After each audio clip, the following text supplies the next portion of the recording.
The informant did not exist. There was no controlled drug purchase. There was no source. A Houston narcotics detective named Gerald Goines signed a sworn affidavit claiming a confidential informant had bought black tar heroin at 7815 Harding Street. A magistrate reviewed that affidavit and signed a warrant.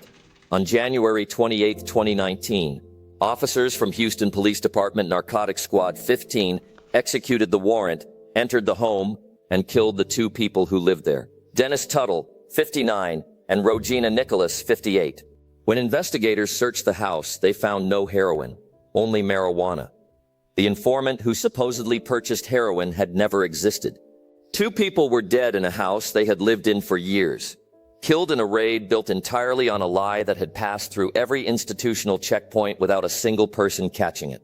To obtain a search warrant in the United States, a law enforcement officer must appear before a magistrate and swear that the facts in the warrant application are true. The officer signs, the magistrate reviews, the magistrate signs. This constitutional mechanism is the Fourth Amendment's check on unreasonable searches. Gerald Goines, a narcotics detective with more than 3 decades on the Houston Police Department, submitted an affidavit stating that a confidential informant had purchased heroin from a man at 7815 Harding Street. The magistrate signed. The factual basis for that warrant, the informant, the purchase, the transaction, was fabricated. Goines wrote it knowing it was false and signed it under oath. The system accepted it without question. Dennis Tuttle was 59. Rhogena Nicholas was 58.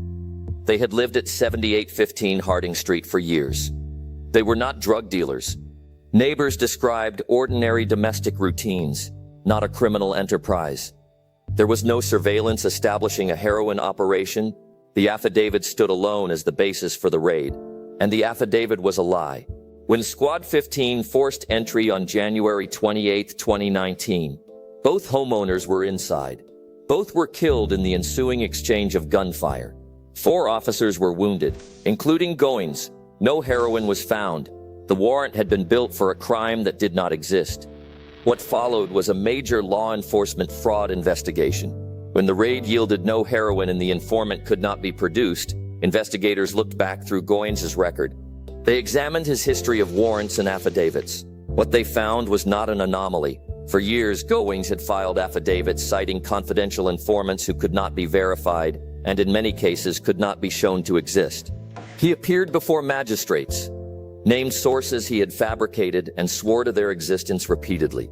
Across dozens of cases over decades, every affidavit had been reviewed, every warrant had been signed. No institutional checkpoint had caught what he had been doing.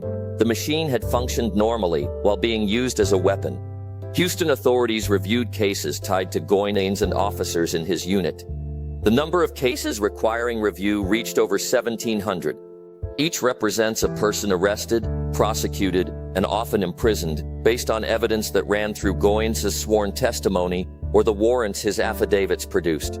As of 2025, 17 people have been formally exonerated whose convictions rested on his statements.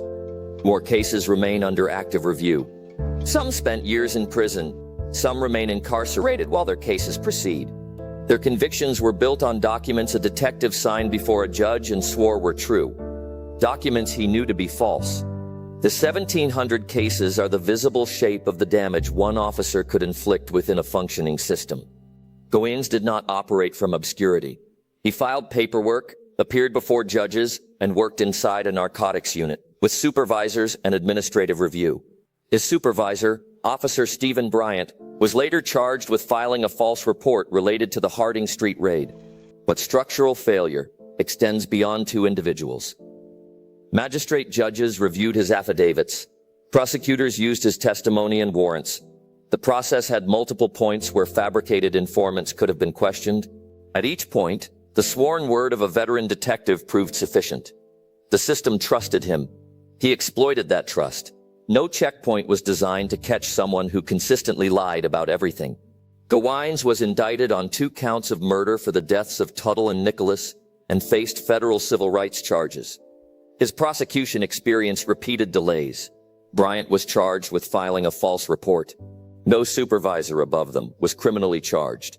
No magistrate who signed Goines' fabricated warrants faced legal consequence. The institutional safeguard that approved every one of his affidavits has not been held criminally accountable. The 1,700-plus case review continues. Some affected people will be exonerated.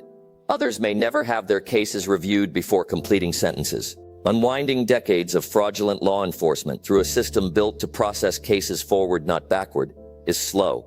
Goines is an extreme case. But the pattern he exploited, deference to officers' sworn word, lack of verification for informant claims, fragmentation among detective, prosecutor, and judge, is not unique to Houston. Confidential informant fraud has been documented across the United States. Fabricated informants and erroneous no-knock warrants have produced wrongful deaths, wrongful convictions, and wrongful raids in multiple jurisdictions. They share the same vulnerability.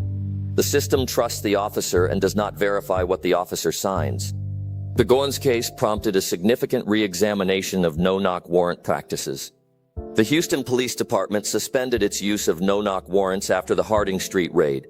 The case renewed debate about verification requirements for informant claims in warrant affidavits. Today, the system still largely depends on the applying officer's sworn word. The structural verification gap remains. Goines exploited that gap for decades. Dennis Tuttle and Rhogena Nicholas are dead because a detective needed a warrant, invented an informant, and put it in writing under oath. 17 people have been formally exonerated. Over 1,700 cases are under review. The informant never existed. The heroin purchase never happened. The warrant should never have been signed. Every checkpoint supervisor, magistrate, prosecutor received the same document and passed it through. 2 people were killed in their own home while a department spends years sorting what was real from what was fabricated. Subscribe to Case Files TV because the badge is supposed to mean something, and sometimes it doesn't.